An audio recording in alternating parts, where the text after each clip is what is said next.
these things every year. They don't really have them so much in the States, but sometimes, like in Holland, I think it was about 400,000 people that came.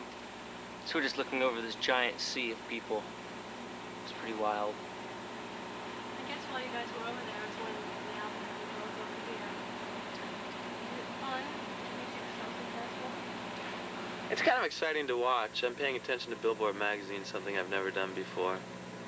We got back from Europe about 4 days ago. So we're just kind of having people tell us that we've broken right now while we were in Europe. So we're like, oh yeah, it's kind of like something happened while you were asleep, you know, or while you were at the office, the milkman was having an affair with your wife, that kind of thing. Everything's the same pretty much from where we stand, though, at this point. It's like, well, we're still on tour, still playing shows, still driving around. Why do you think it took so long for the album to write? I don't know. I think the music's kind of different. People aren't really accustomed to the sound. It took them a little while to get used to it. Took a lot of touring, too. I think we realized when we put out the record that it was going to take a long time, so we were all set and ready to, you know, tour as long as it take. Yeah, in like Europe and the UK, it didn't really take so long to come around. It came around maybe about 6 months ago out there, which was what we were planning on around here. It just, you know, sometimes just, you know, people's tastes, you know, and something's a little bit different, just takes them a little longer to settle in and people to get used to it, I guess. But in Europe, it was kind of the same way. I mean, we had toured on this record probably 3 times before we got the success that we had over there. Yeah, that's true. I mean, the first time we went over, the same thing. Small clubs got bigger and bigger.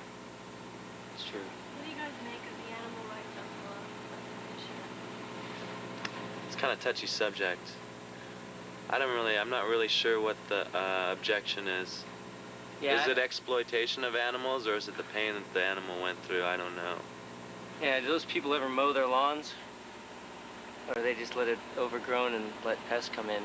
Because, you know, plants can feel pain, and when you cut the lawn, parts of that plant do die. The fish got back in the water and it was okay.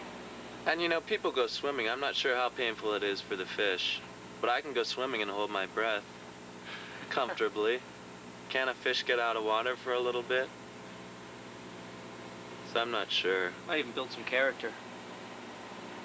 But it's a beautiful image, isn't it? I mean, to me, it's like completely striking. And that's what we had in mind, you know, this kind of vision, I guess, you know, and we shouldn't compromise what we want to do because it's going to offend some people, I think. It's kind of like our philosophy of life. You can't really put it into words. You have to show it in images, and that's a very big one right there. Fish out of water is absolute, I mean, it's great. Great image. For me, it works. If you've got to bend the rules a little bit, go for it. You shot the next video? Yeah, we just shot it last week. We have exploding fish in the next video. Yeah, there's a lot of fish in it.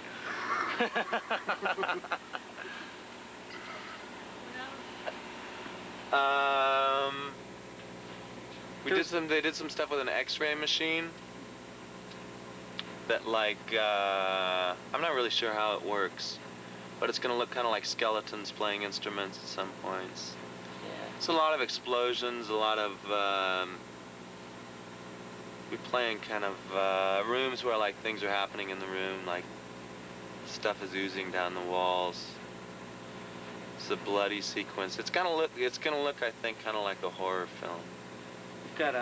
We have this thing where, like, the past year, you know, we've been touring for about a year, and we like to terrorize each other and make fun of each other, pick on each other, and we had the opportunity to do it on film.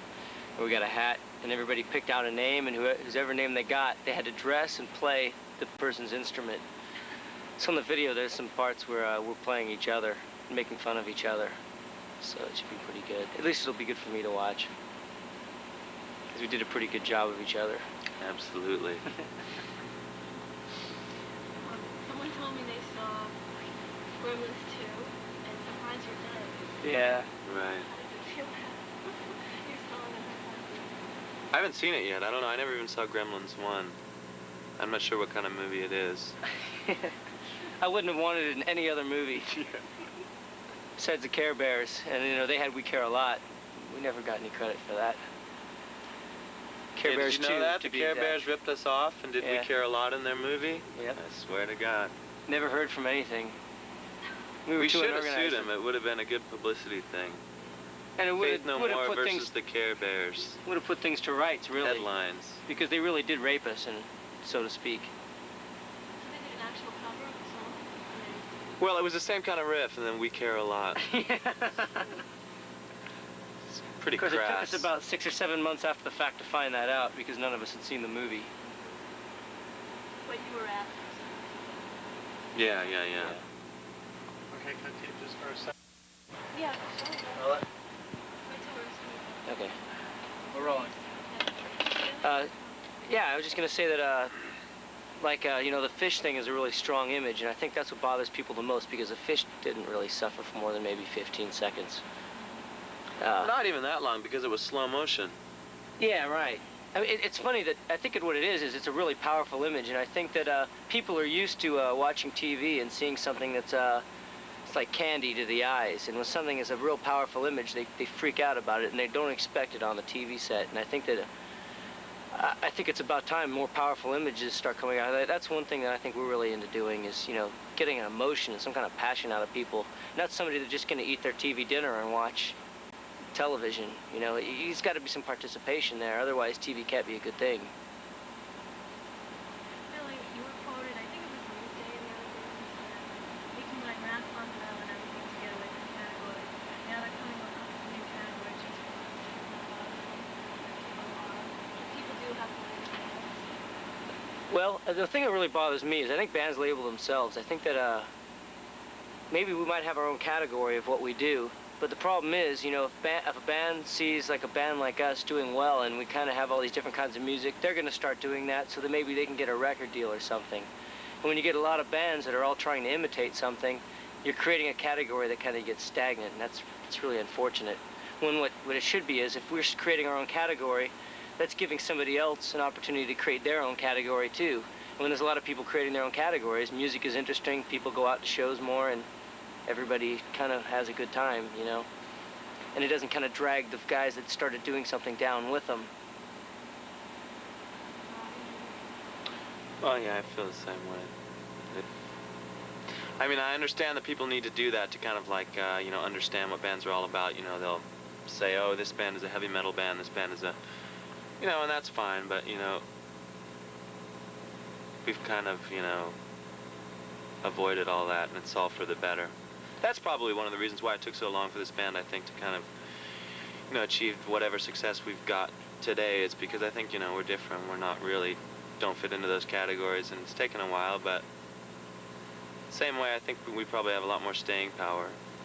I think a lot of reason people think of categories is because, say this country is so large, just getting records to people and selling records, you kind of have to target your audience, and you have to think in categories, because, you know, it's business, and you know, try to sell records. Unfortunately, people that succumb to the categories also become victims of that categorization, so that they can't accept anything unless it falls into certain guidelines that somebody selling a record has given them.